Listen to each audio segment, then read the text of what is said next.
te quiero hablar de la promesa, el juramento y el pacto. Son tres palabras que están en el corazón de Dios y que tal vez nosotros nos hemos visto envueltos en nuestras relaciones de hacer pactos, de hacer promesas y de hacer juramentos. ¿A cuántos les ha pasado eso?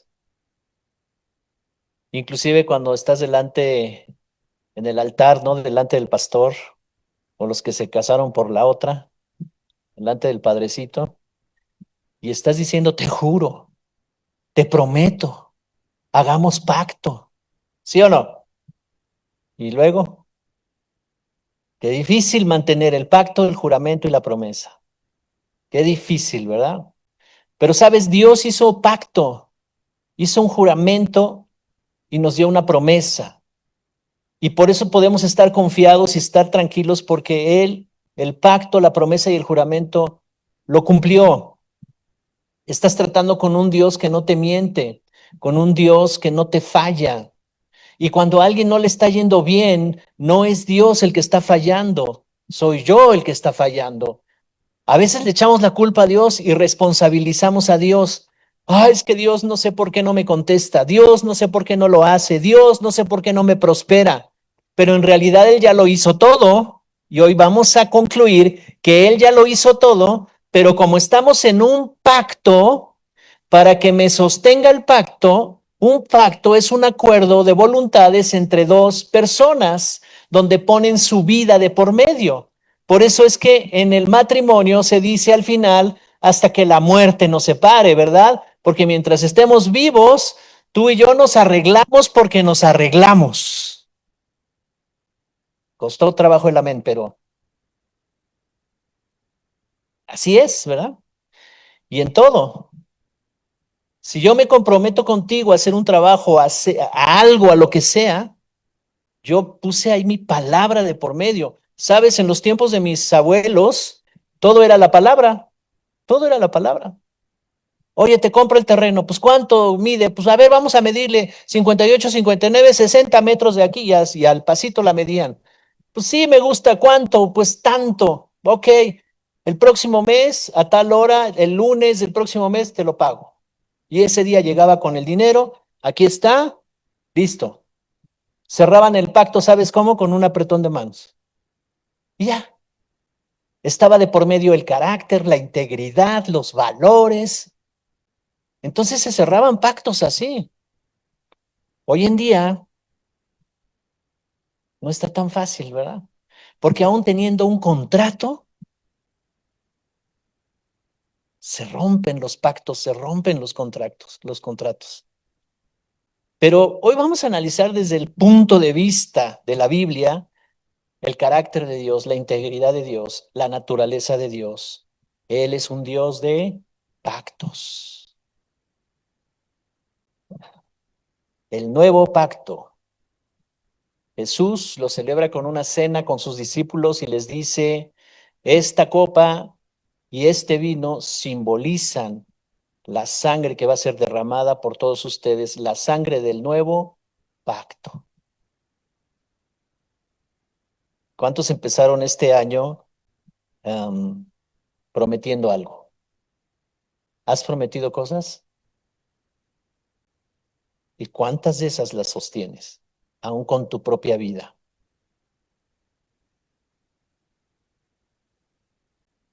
Te prometo, te lo juro. Y al rato sale otra cosa que te está llamando la atención. Jefe, le dije que iba a trabajar con usted, pero ya me están ofreciendo el doble. Nos vemos. Y no respetamos el pacto. Ok, entonces, ¿les gusta el tema? ¿Sí? ¿Quieren que hablemos de este tema? Ok. De todos, si no les gustaba, iba a hablar del tema, ¿verdad? Pero es mejor que estemos en acuerdo, ¿no? Ok. El nuevo pacto. Entonces Jesús dice, este vino representa la sangre del nuevo pacto. O sea, ¿sabes cómo selló Jesús el nuevo pacto? Con su vida. No estamos hablando de una religión, estamos hablando de una nueva vida. que está en Cristo Jesús y que nos las da por medio de el sacrificio de la cruz, ¿verdad? Así que el nuevo pacto es la promesa que Dios le hace a la humanidad de perdonar los pecados, de restablecer la comunión, ¿verdad? Y que los corazones se vuelvan a Él, se vuelvan a Dios. Adán nos dejó separados de Dios y en condiciones de pecado. Así es que si alguna reclamación hay, ya cuando estemos allá, buscamos a Adán, ¿verdad? Y le decimos, ¿qué pasó, Adán? Tus decisiones nos tronaron, mano. Ahora, fíjate bien, hay un principio que se llama el principio de representación que está en ti y en mí. Nosotros representamos, los que son papás, ¿cuántos son papás acá? Nosotros representamos a nuestras generaciones y las decisiones que tú tomas o que no tomas les afectan a ellos porque hay un principio espiritual que se llama representación. Representamos a nuestra descendencia. Si yo hago las cosas correctas, a ellos les va a ir bien, pero si yo no hago las cosas correctas, no les va a ir bien.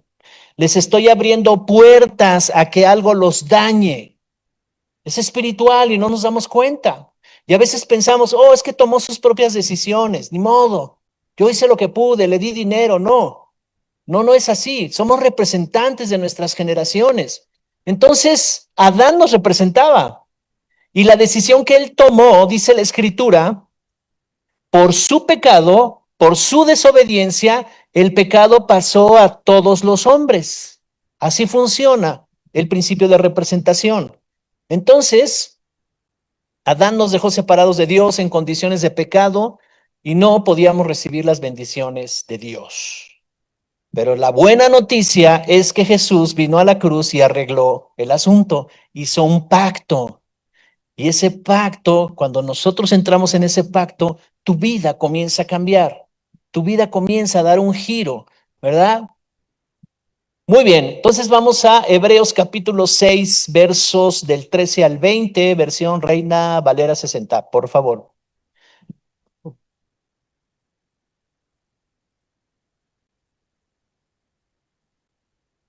Hebreos 6, 13. Voy a leer hasta el 20, ¿les parece? Hebreos 6, 13. Me gusta el libro de los Hebreos porque es muy conciso. Fue escrito para los judíos porque ellos estaban bajo una ley muy estricta, el antiguo pacto, pero Hebreos nos muestra cómo el nuevo pacto vino a dar por terminado el viejo pacto, el que hizo Dios allá en el monte, ¿verdad? Sinaí, con Moisés, a través de la ley, y ahora viene un nuevo pacto a través de la gracia de Jesucristo. Y mira lo que dice el verso 13. Está hablando cuando Dios se encuentra con Abraham y hace una promesa. Dice, porque cuando Dios hizo la promesa a Abraham, no pudiendo jurar por otro mayor, juró por sí mismo diciendo, fíjate cómo es Dios. Dice el verso 14, diciendo, de cierto te bendeciré con abundancia y te multiplicaré grandemente. Imagina tú, entonces Abraham está hablando con Dios, ¿verdad? Y le está diciendo a Abraham, no hay otro mayor que yo soy Dios, no hay otro arriba de mí, no hay, yo soy Dios absoluto, soberano. Pero para que me creas, voy a jurar por mí mismo, voy a comprometer mi integridad, voy a comprometer mi carácter. Y juró por sí mismo, diciendo, te bendeciré con abundancia y te multiplicaré grandemente. Verso 15. Y habiendo esperado con paciencia, alcanzó la promesa. Se refiere a Abraham. Luego dice el verso 16, porque los hombres ciertamente juran por uno mayor que ellos, y para ellos el fin de toda controversia es el juramento para confirmación. O sea, como te decía, lo decían a la palabra y decían, te lo juro, te lo voy a cumplir. Se acabó, no hay controversia, confío en ti y se dará la promesa. Por eso está diciendo esta parte así, ¿verdad? Los hombres ciertamente juran por uno mayor que ellos y para ellos el fin de toda controversia es el juramento para confirmación. Por lo cual, verso 17, queriendo Dios mostrar más abundantemente a los herederos de la promesa la inmutabilidad de su consejo, o sea que no se puede mover eso que dijo, ¿verdad? Interpuso juramento. Entonces, hay promesa y hay juramento para que por dos cosas inmutables en las cuales es imposible que Dios mienta, tengamos un fortísimo consuelo los que hemos acudido para asirnos de la esperanza puesta delante de nosotros. ¿Cuál es esa esperanza? Dice aquí el 19, la cual tenemos como segura y firme ancla del alma y que penetra hasta dentro del velo donde Jesús entró por nosotros como precursor, hecho sumo sacerdote para siempre, según el orden de Melquisedec. Está mencionando ahí a un sacerdote. Ahora, expliquemos algo. Aquí está hablando de un pacto que hace Dios con Abraham y que le hace la promesa y le hace el juramento. ¿Cuál era la promesa? ¿Cuál era la promesa? Bendecirlo. Ahí más o menos poquito. ¿Cómo lo iba a bendecir? Con abundancia, abundantemente. ¿Y cómo lo iba a multiplicar? Grandemente. O sea, lo que está en la mente de Dios no es chiquito, no es poquito, no es bueno, ahí te voy a dar para que tengas para el taco de mañana. No es así. Dios bendice abundantemente y te multiplica grandemente. En la mente de Dios está que haya abundancia en tu vida. Esa es la forma en que está pensando Dios. Él no piensa en pequeño, Él no piensa poquito, Él piensa en bendecirte abundantemente. Así que Abraham esperó la promesa y la alcanzó, ¿verdad? Porque para Abraham fue suficiente lo que le dijo Dios. Ahora, ¿qué pasó con Abraham? ¿Cuál era el asunto con Abraham? Que Dios le dijo, vas a tener un hijo. El problema es que él ya tenía 75. Bueno, en el hombre se puede todavía, pero su esposa igual tenía la misma edad y era estéril. Ahí estaba difícil. Entonces, por más que le daba vueltas en su cabecita, Abraham decía, pues, ¿cómo le va a hacer Dios? ¿Cómo le va a hacer Dios? Todavía no inventan el Viagra, ese es todavía en otras generaciones más adelante. ¿Cómo le va a hacer Dios? ¿Me expliqué? Ahora, a su mujer, Sara, ¿se acuerdan? Se le ocurre la brillante idea, porque era la cultura de ese tiempo, ¿eh? Hoy no se practica esto, pero en la cultura de ese tiempo, si la mujer no podía tener hijos, la sirvienta tenía que pues darle un hijo, ¿no? Entonces, Sara le dice a Abraham, oye, esta sirvienta mejor que te dé el hijo. A lo mejor no escuchamos bien a Dios y Dios dijo que sí te iba a dar un hijo, pero con ella. Y lo hicieron, así lo hicieron. Y nació Ismael, ¿se acuerdan? El padre de los ismaelitas, los árabes y todos los que, toda esa línea de los musulmanes que salió por allá, esa es otra historia. Pero ese no era el hijo de la promesa. El hijo de la promesa era Isaac, el que iba a nacer sobrenaturalmente. Ahora, esto se cumplió cuando cumplieron 100 años, o sea, la puso más difícil. A los 100 años nació Isaac.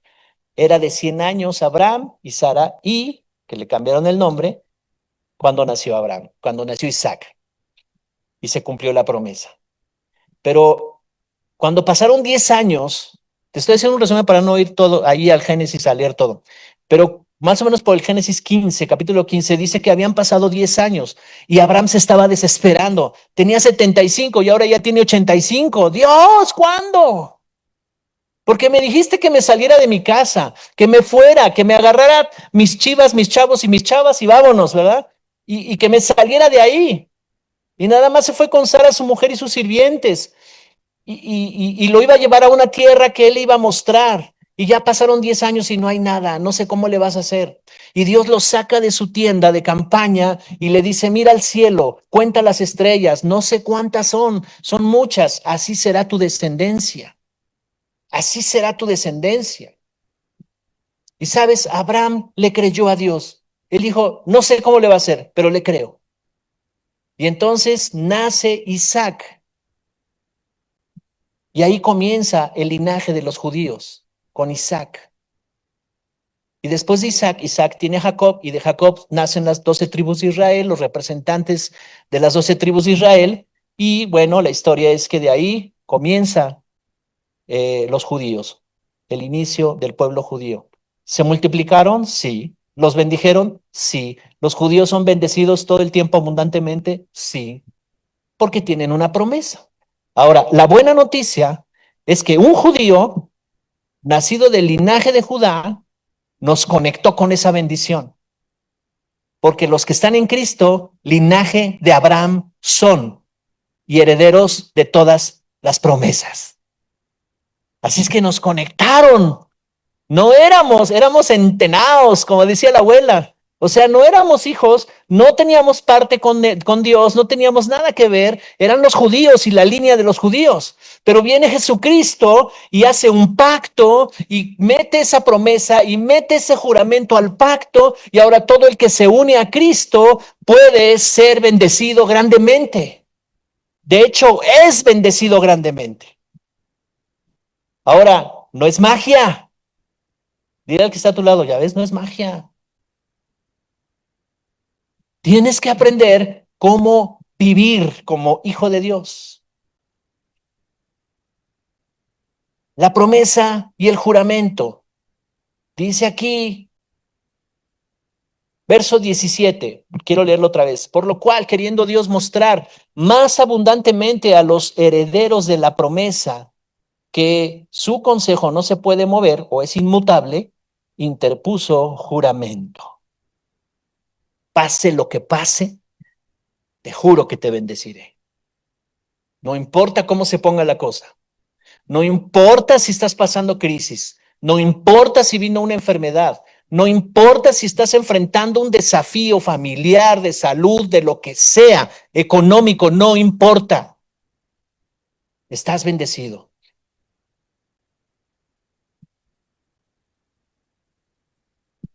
Así que para dos cosas que son inmutables, en las cuales es imposible que Dios mienta, dice aquí, tengamos un fuerte consuelo los que hemos acudido, ¿verdad? Para asirnos, quiere decir para sujetarnos de la esperanza puesta delante de nosotros. Y dice que es un ancla muy segura en el alma. ¿Y por qué dice un ancla en el alma? ¿Por qué necesitamos esa ancla en el alma? ¿Qué es lo que hace un ancla? Detiene al barquito, ¿verdad?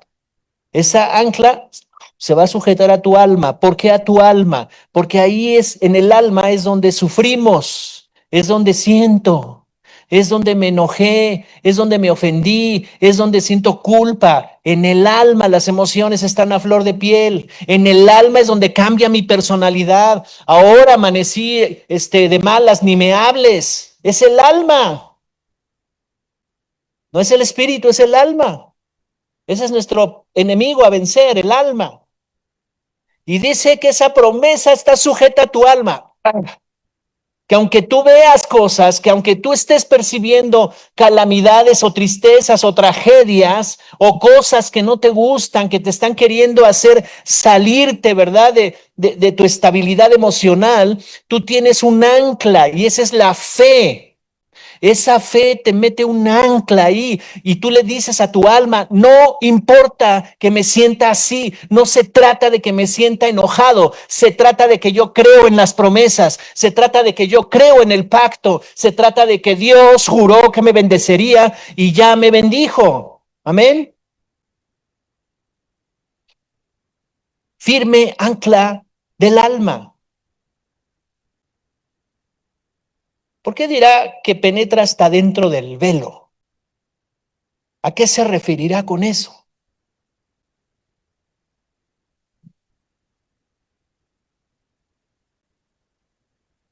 En el Antiguo Testamento el velo separaba el lugar de la presencia de Dios. Y dice, mi esperanza está hasta allá, hasta su presencia. Ahí entró Jesús, dice el verso 20, como precursor, ¿verdad? Nuestro precursor, como el sacerdote que intercede por mí. Melquisedec es un tipo y figura de Jesús en el Antiguo Testamento. Así que Jesucristo es el mediador del nuevo pacto y su muerte en la cruz es la base de la promesa.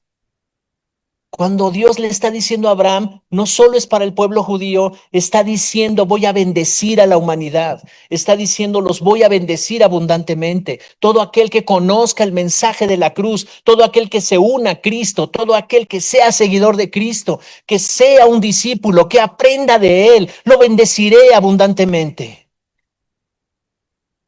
El antiguo pacto, ¿verdad? Había establecido que los judíos tenían que seguir muchas reglas muy estrictas. Es lo que llamamos la ley judía o mosaica. Reglas estrictas que eran difíciles de cumplir. Y entonces, como no las podían cumplir, si luego nuestros hijos, cosas bien sencillas y no las pueden cumplir, imagínate. ¿Arreglaste tu cama? No, mamá. Sencillo. Imagínate una ley de ese tamaño. Y si no la cumplían, entonces eran dignos de muerte, porque la paga del pecado es muerte. Tremendo, ¿no? Entonces, para no morir, Dios les dijo, bueno, consíganse a alguien que muera en su lugar. Pues un corderito. Y Dios dio instrucciones muy específicas. Consíganse un corderito. Entonces, todos tenían sus corralitos en sus casas de un montón de corderitos, porque eran bien pecadores. Tenían que presentar el corderito y se hacía todo un ritual.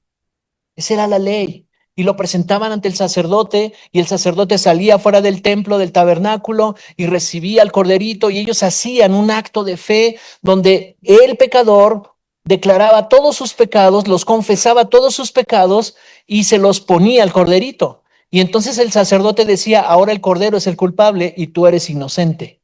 Y venga el corderito. ¿Y qué hacían con el corderito? Lo sacrificaban, lo sacrificaban. Tenía que derramarse su sangre. Pero Dios proveyó un cordero más excelente. Jesús, el Cordero de Dios. Por eso su sangre es el testimonio del nuevo pacto. Amén. Cuando tú crees en ese sacrificio, estás haciendo un intercambio. ¿A cuántos les gustan los intercambios?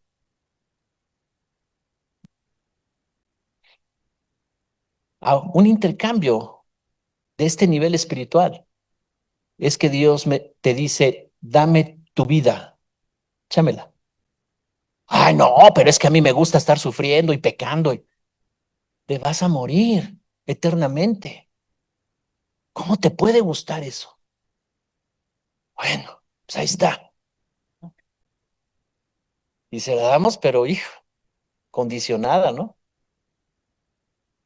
Y Él en la cruz del Calvario dio su vida abundante para que tú tengas una nueva naturaleza bendecida, próspera, que avance, que venza todos los problemas, que esté bien tú y tu familia, todo eso. Que tengas un propósito, una asignación, un destino, que puedas vencer al enemigo, vencer los problemas, todo eso. Bajo el nuevo pacto, se nos da la oportunidad de recibir la salvación como un regalo. Esto es el evangelio de salvación. Así es que tenemos el juramento, tenemos el pacto y tenemos la promesa. Por estas cosas, mi corazón está seguro. No importa lo que pase. El doctor que le hizo el procedimiento a mi esposa fue el que hizo las 2 cirugías el año pasado. Le digo, ¿no hay descuento por cliente frecuente o qué? Y me dice, lo veo muy en paz. Le digo, sí, porque mi alma está anclada a la promesa, está anclada al pacto, está anclada al juramento. Y ahí estoy, y por eso estoy en paz. Si no, mi alma estuviera navegando por un montón de pensamientos y no me alcanzarían las lágrimas. ¿Se entiende? Y doy gracias a Dios por ello, ante esa situación y cualquier otra situación. Estamos anclados al pacto, a la promesa, al juramento, porque todo eso se cumplió en Jesús. Vamos un poco más rápido. Efesios 1:7, versión internacional. Sí la tenemos, ¿verdad? Ya después de 10 años me estoy acordando cuántas versiones tenemos. Efesios 1:7.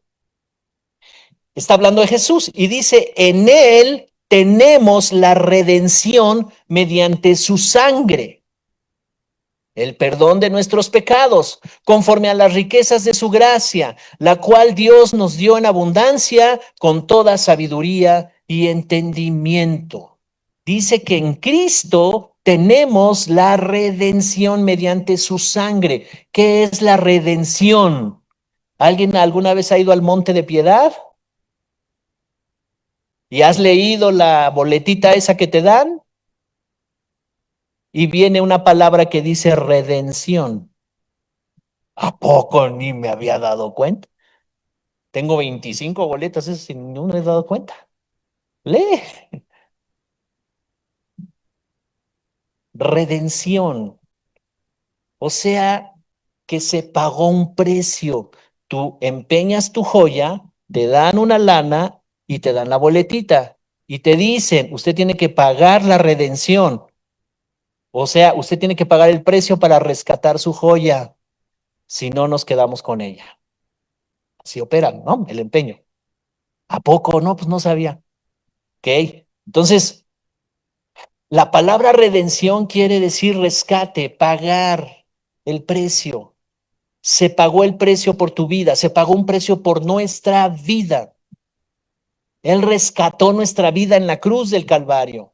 Él estaba muriendo en la cruz, dando su último suspiro y se estaba llevando a cabo la redención y la sangre de ese Cordero de Dios, de Jesús, era la del testimonio donde se está evidenciando y dando testimonio que nos perdonó nuestros pecados.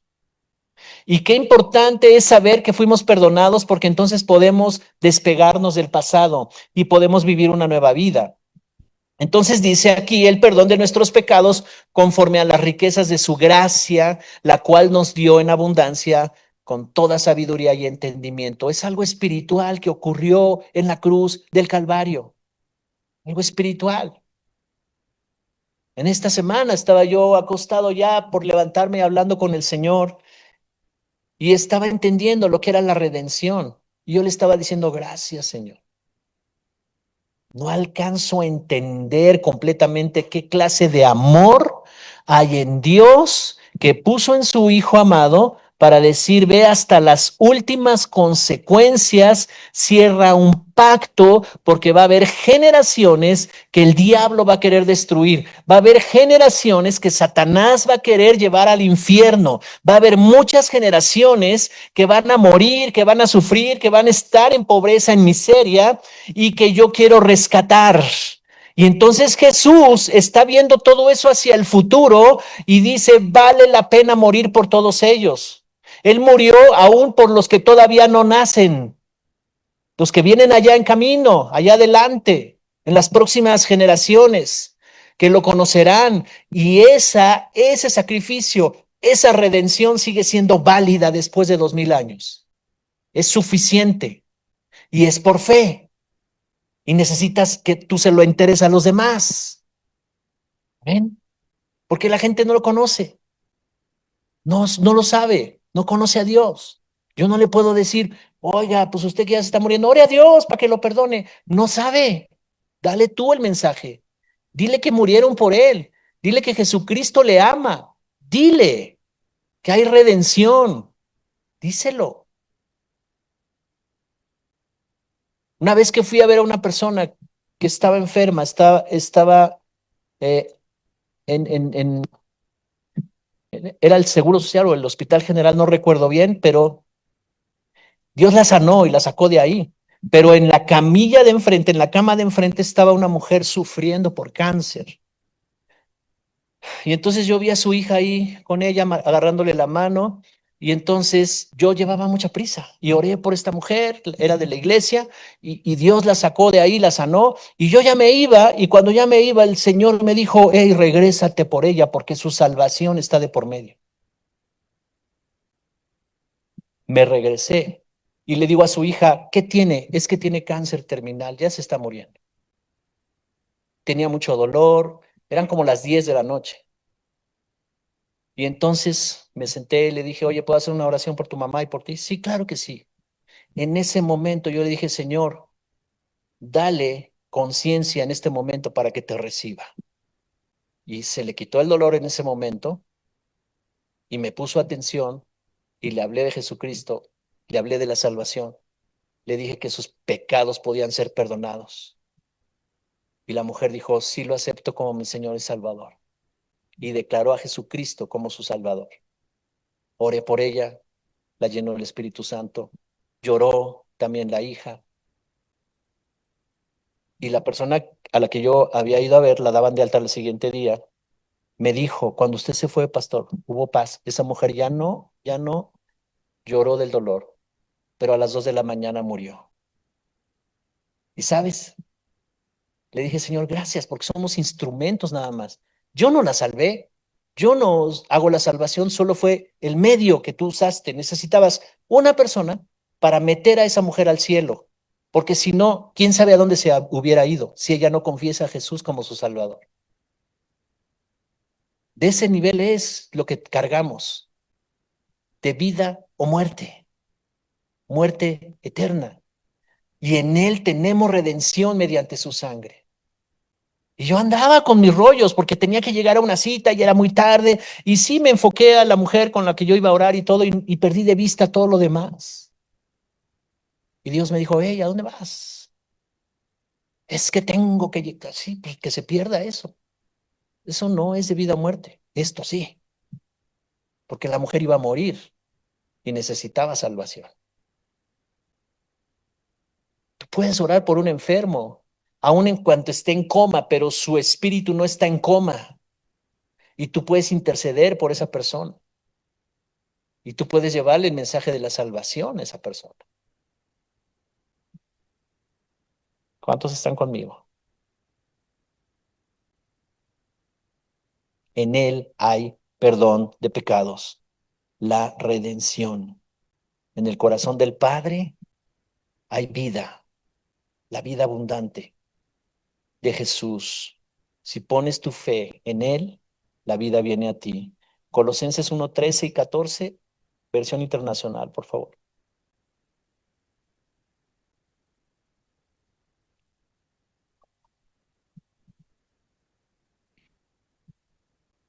Este mundo nos tiene tan enfocados en las cosas. Y estoy de acuerdo que tienes una vida, pues hay que hacerlo bien, ya hazlo lo mejor, excelente.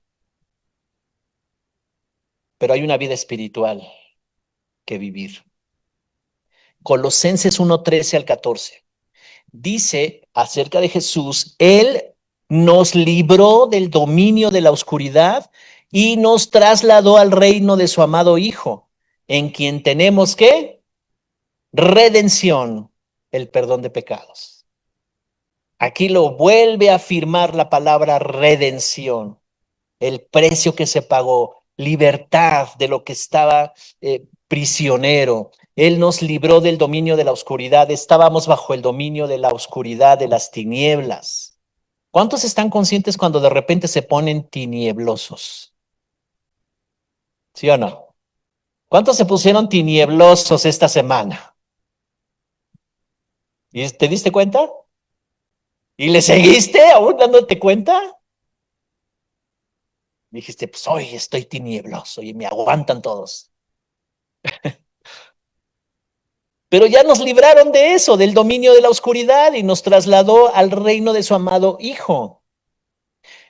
Nos han trasladado, o sea, mi posición no es oscuridad, no es fracaso, no es pobreza, no es enfermedad, no es maldición. Mi posición es luz, autoridad, poder, redención. Toda nuestra vida en el pasado transcurrió bajo un reino de tinieblas que dominó nuestras vidas. Pero Jesús nos trasladó al dominio del reino de su amado Hijo. Este evangelio es una noticia buena para nosotros, grande para nosotros. Y es ahí donde queremos llevarte en todo este año a que te conviertas en un discípulo que profundice, profundice, profundice para que tú puedas vencer y tomes tu herencia. Juan 19, 28 al 30, por favor, Reina Valera 60.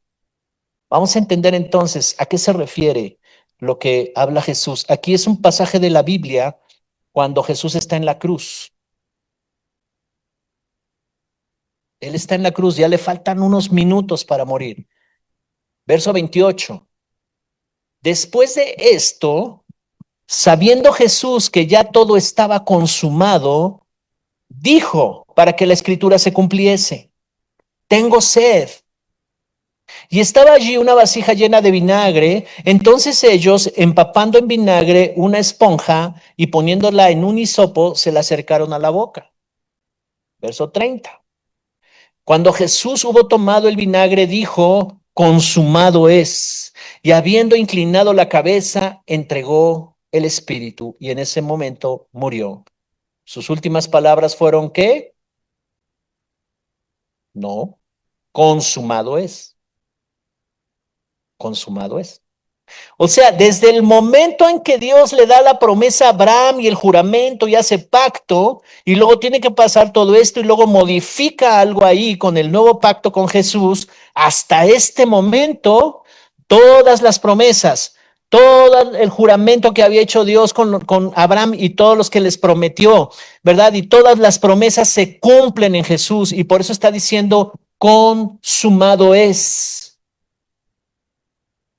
La palabra consumado es la palabra telestai, el griego telestai, que tiene tres significados importantes.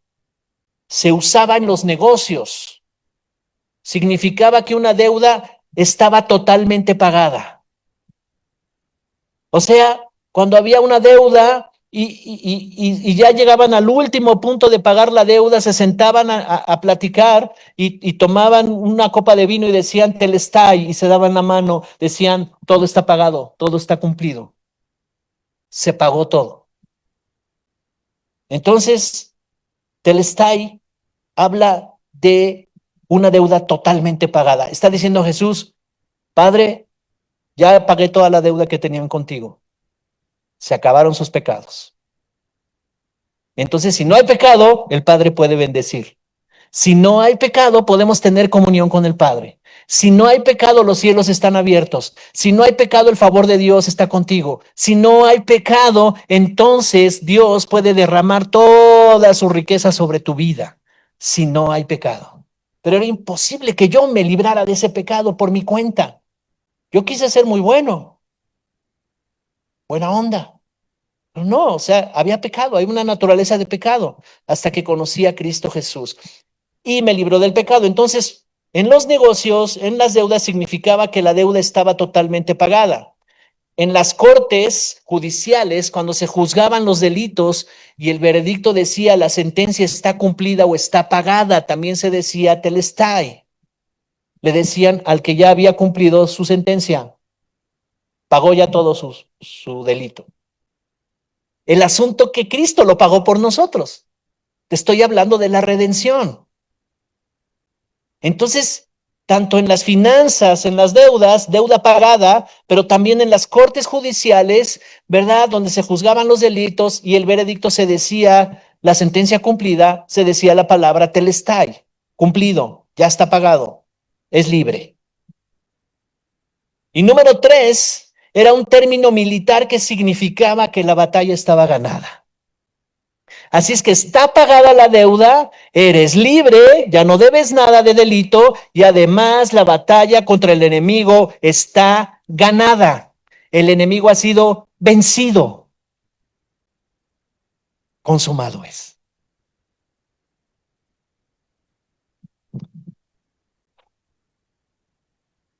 Ya está hecho. Canijo diablo, entonces me engañó. Sí. Si yo ignoro la revelación de la Escritura, toma ventaja. Por eso es importante ser discípulo, por eso es importante asistir a las enseñanzas. La ignorancia es mi peor enemigo. Si yo ignoro, el enemigo me va a dar durísimo, durísimo. Y no voy a saber ni cómo llegó ni por dónde. Ah, Dios no me quiere bendecir, se me hace que porque soy feo. Bueno, eso no se te va a quitar, pero sí vas a ser bendecido si crees.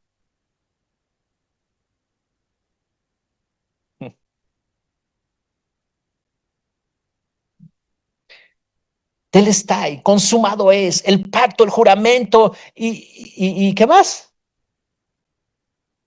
Promesa cumplidas. Ahora, yo soy discípulo y me convierto en un discípulo y tengo que estar muy interesado en ser discípulo, pero a veces hay cosas que tengo que hacer, pastor. Deme chance de venir una o dos, tres veces al año. Te vas a tardar 30 años y mientras vas a sufrir. Pero si tú eres serio con el Señor, eres seria con el Señor y te decides a profundizar como un discípulo que aprende, entonces rápido vas a empezar a crecer, rápido, rápido. ¿Sabes? Redimir, la palabra redimir quiere decir librar a una persona de una obligación, de un dolor o de una situación vergonzosa. Ese es uno de los significados de redimir. Así es que era muy importante que Jesús pagara el precio, venciera al enemigo y declarara tu libertad, porque el pecado nos había tenido prisioneros, ¿verdad? Para que pudiéramos decir, somos redimidos. Redimir, librar a una persona de una obligación, de un dolor o de una situación vergonzosa. Porque yo estaba en pecado delante de Dios. Y estar en pecado delante de Dios traía consecuencias terribles a mi vida. También quiere decir conseguir la libertad de una persona, sacarla de la esclavitud mediante el pago de un precio. Cuando se paga la fianza, quiere decir también comprar de nuevo algo que ya se había vendido o que ya había cambiado de dueño. Gálatas 3:13, por favor. Reina Valera 60. ¿A alguien le está hablando el Señor hoy? Es, Dios nos está refrescando el Evangelio. Gálatas 3:13. Dice, Cristo nos redimió. Ahora, cuando lees esa palabra, aplicas todos los conceptos, ¿verdad? Y toda la revelación. Cristo nos libró de la prisión. Cristo venció al enemigo por nosotros. Cristo pagó el precio para que Dios y yo tuviéramos una relación profunda, de bendición, de favor. Cristo nos redimió de la maldición de la ley y por nosotros se hizo maldición porque está escrito, maldito todo el que es colgado de un madero. Así lo traducen como madero, pero la traducción es la cruz de madera. Nos redimió de la maldición de la ley. O sea, la ley que es buena y es espiritual se convirtió en mi peor enemigo porque yo no la puedo cumplir.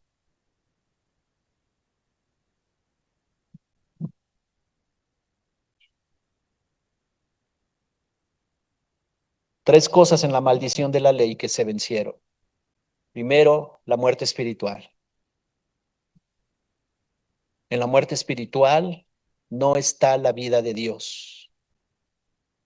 Las necesidades profundas son terribles. Estamos separados de Dios.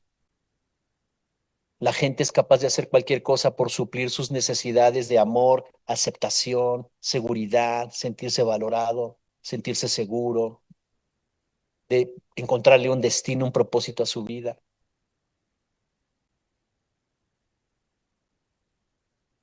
Una jovencita está dispuesta a lo que sea con tal de que el novio no la deje, porque piensa que es el último tren a Londres y ya no va a haber más, porque hay tanto vacío en su corazón. Rescataron a una jovencita que se iba a lanzar a las vías del metro y hablando con ella, me decía la psicóloga de un programa donde estamos entrando, me decía, tiene 19 años y piensa que ya no tiene sentido su vida. ¿Cómo? ¿Cómo alguien puede llegar a ese punto? Porque el novio la dejó. Wow. Y eso a mí me habla de un profundo vacío, de necesidades profundas ahí tan arraigadas. Eso es muerte espiritual, separación de Dios, maldición de la ley o maldiciones. Lo segundo es pobreza.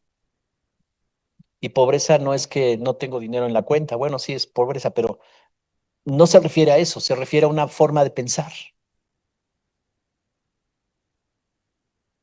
Falta de recursos. Cuando yo no puedo perdonar, tengo pobreza espiritual. Porque me falta el recurso, no lo tengo. Falta de recursos, no solo los materiales, los espirituales, los emocionales.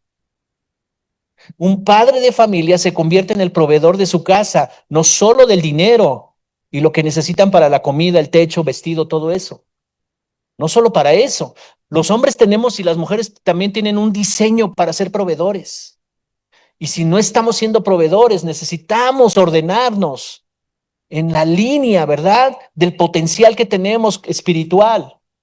Pero pobreza se refiere a una mentalidad de pobreza, donde no se puede, no tengo, no puedo, falta de recursos, no hay entendimiento de los modelos, de los diseños de Dios, hay escasez de recursos, miseria para prosperar. No tengo visión, tengo borrada la visión, vivo por lo que pueda hoy yo obtener. Pero si me dicen, haz un negocio, mira, te va a ir bien allá adelante, digo, no, no, no, eso ahorita no, yo ahorita necesito. ¿Me explico? Pobreza. Pero Cristo nos redimió de la pobreza. Ya no piensas así. Somos libres. Tres dijeron amén. Muerte espiritual, pobreza y enfermedad. Hay enfermedad del cuerpo, pero también hay enfermedad del alma. Amargura, depresión, dolor, angustia, tristeza y todo lo que le pasa al cuerpo.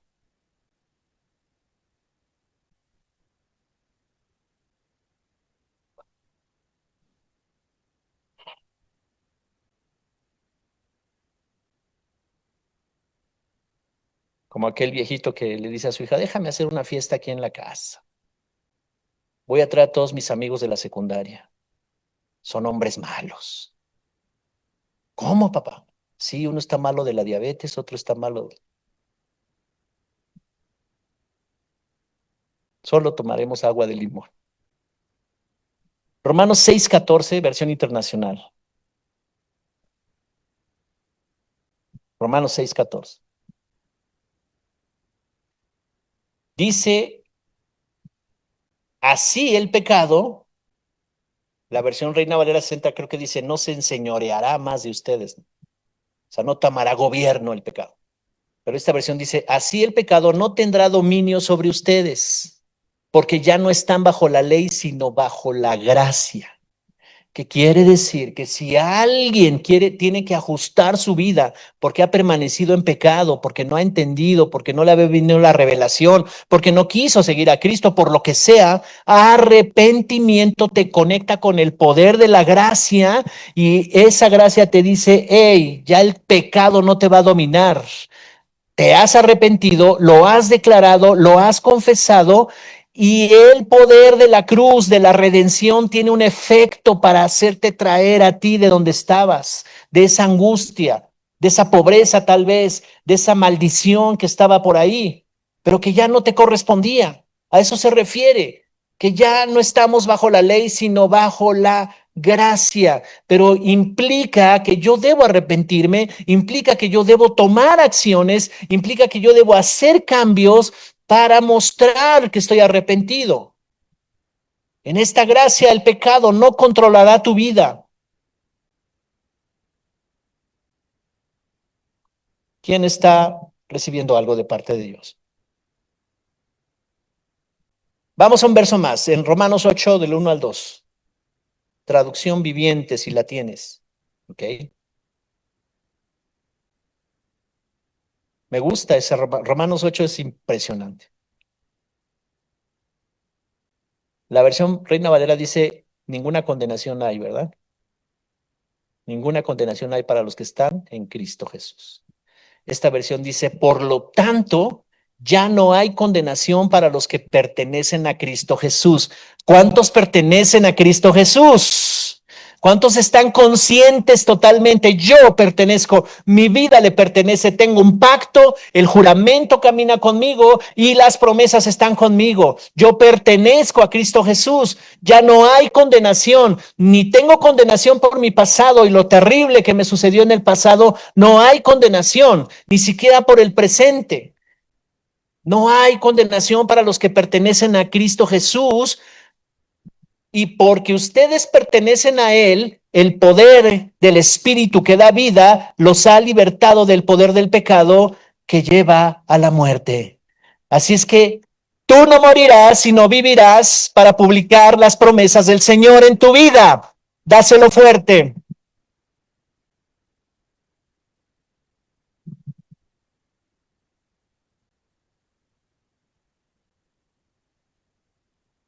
Tremenda palabra. Ya no hay condenación. ¿Cuántos se han sentido mal por su pasado? ¿Qué te hicieron? ¿Qué te dijeron? ¿Qué me maltrataron? Mi mamá le servía más a mi hermano que a mí. Sí, ¿qué quieres? Era el consentido. ¿Y qué vas a hacer con eso? Ah, es que mi mamá no me quería. Pero ya no hay ninguna condenación, ya estás en Cristo. Si todavía ayer que nos invitó mi mamá y le sirvió doble. Está bien, te está haciendo bien porque estás medio acá gordito. Es por tu bien. No hay ninguna condenación, ninguna.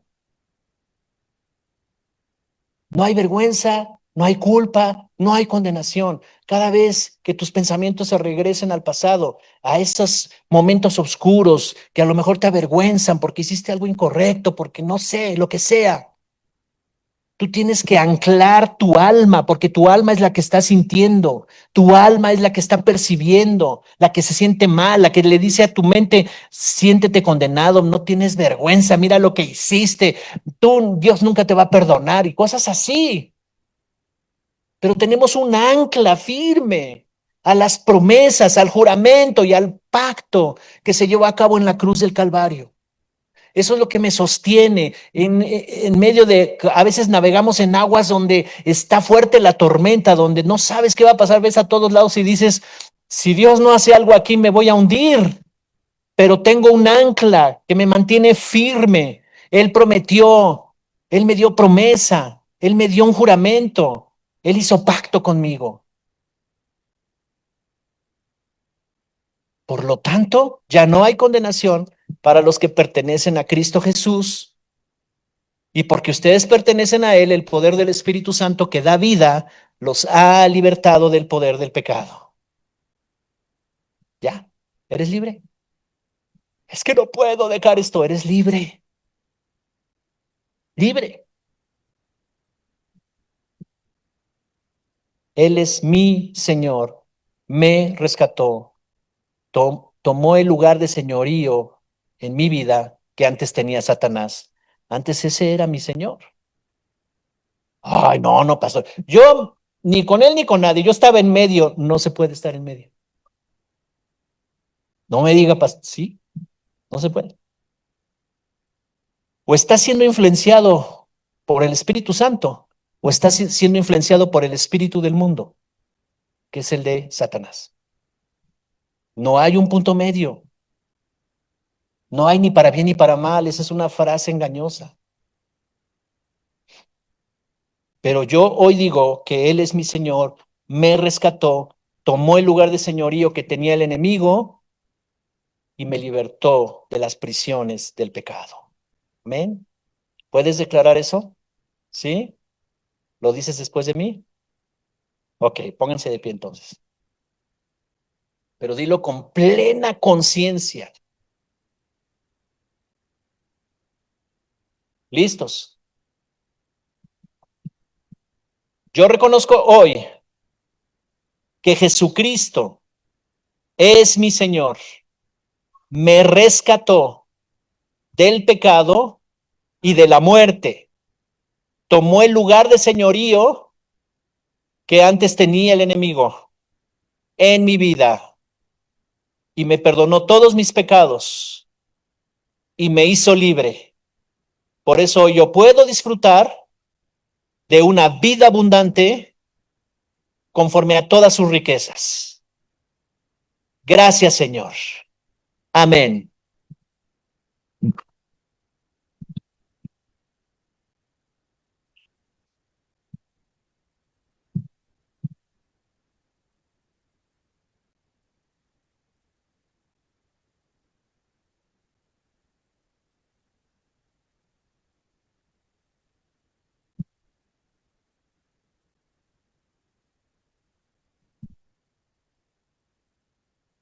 Tomen su lugar, ya terminamos. Así es que podemos concluir hoy que Dios es un Dios de pactos. Dios no miente. Dios no se va a echar para atrás y decir, híjole, es que no te puedo bendecir porque ya me caíste mal. No, ese no es Dios. Tú sí puedes hacer con los demás eso a lo mejor, ¿verdad? Pero algunas mamás, te portaste mal, ¿eh? Olvídalo. No me tienes muy contento. Y no digo que seamos permisivos, ese es otro rollo, ¿no? Este, pero el carácter de Dios, la naturaleza de Dios, Dios tiene una mentalidad diferente que nos rebasa muchas veces. Cuando yo pienso que ya no hay salida ni nada, ahí está Él conmigo. Su gracia, su amor, su misericordia. Quiero concluir con esto. Podemos poner Romanos capítulo 11, verso 16, versión Reina Valera. Romanos 11, 16.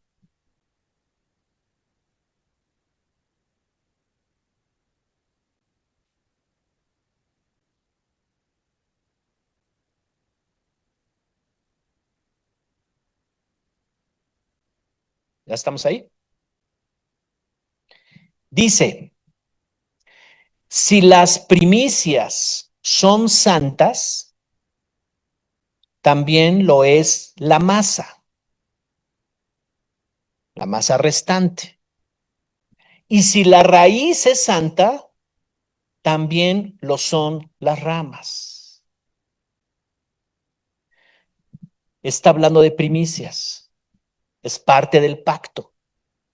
Dios hizo un pacto a través de Cristo Jesús y su unigénito, único hijo, y su primogénito, su primer hijo, ¿verdad?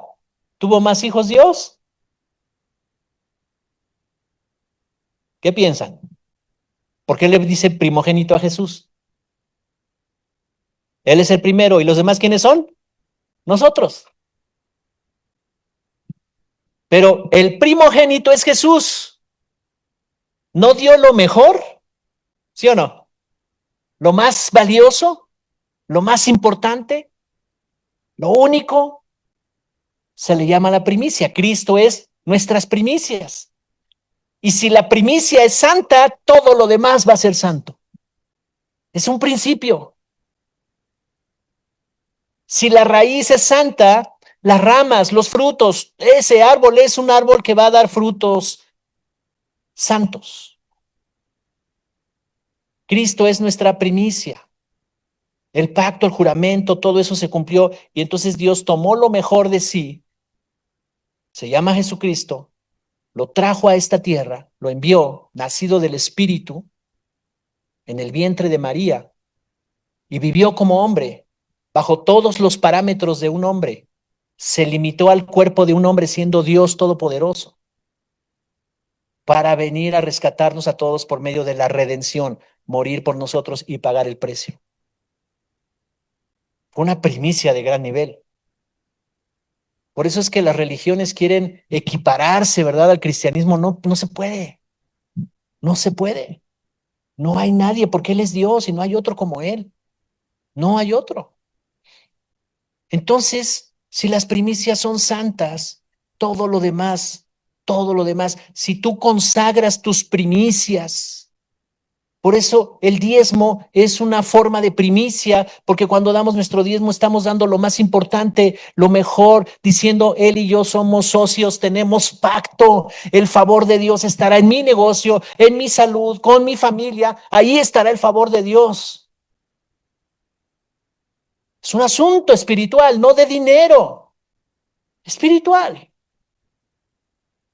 Porque hizo pacto, porque juró que nos bendeciría. Y sabes, muchas veces la bendición no va a venir de forma en que tu cuenta de banco milagrosamente ya tiene muchos millones. No va a ocurrir así. No va a ocurrir así. Yo voy a tener que hacer mi parte. Pero aquí nos está dando un cimiento maravilloso para que todas las riquezas de su gloria, de sus riquezas de su gracia, puedan operar a mi favor en toda sabiduría, entendimiento, inteligencia, discernimiento, consejo, fe, todo lo puedas tú ver, puertas abiertas que parecían que estaban cerradas. Cuando tú te decidiste a dar el primer paso, resulta que era una puerta que estaba abierta, pero desde aquí se veía cerrada. Desde aquí nada más veías, híjole, pues le voy a entrar aunque sea, invertiré con esto en mi pequeño negocio, pero no veo posibilidades, pero yo estoy confiando en Dios. Y le das, ¿verdad? Y entras y de repente se abrió el negocio. Es un ejemplo. No es optimismo, no es el club de los optimistas.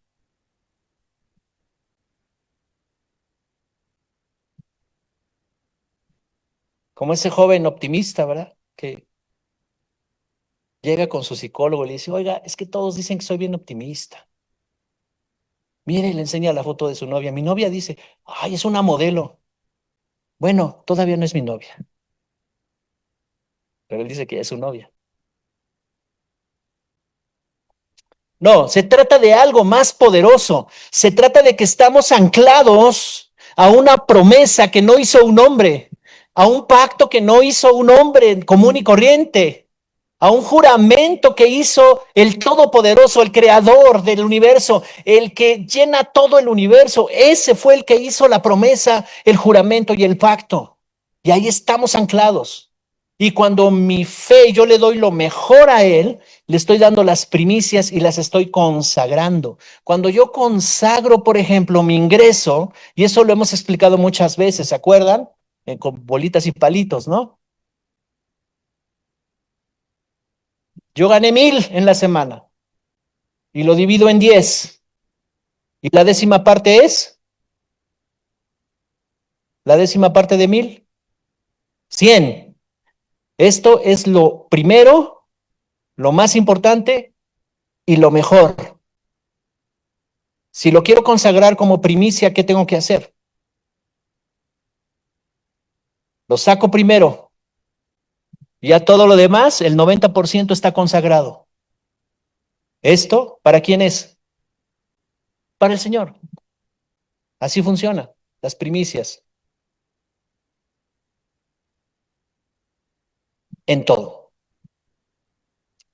Si tú cuando te despiertas y tengas 10,000 cosas que hacer, pero tú dices, este tiempo es del Señor. Ay, pero es que tengo que hacer, escríbelo, escríbelo. Y ya, vacías lo que está aquí en ese papel. Ya está, fuera. Pero este tiempo es para el Señor. Es la primicia de cada día. Porque si tú consagras y santificas ese tiempo, todo lo demás te perseguirá todo el día. El respaldo, el discernimiento, la inteligencia, las oportunidades, la sabiduría. Estarás fresco para enfrentar el día. Cuando haces eso, el favor de Dios está contigo siempre, en todo, impulsándote. Te estoy dando un principio poderoso. ¿Por qué? Porque todo está sostenido en el pacto, la promesa y el juramento. Todas las promesas de Cristo son en sí y en el amén.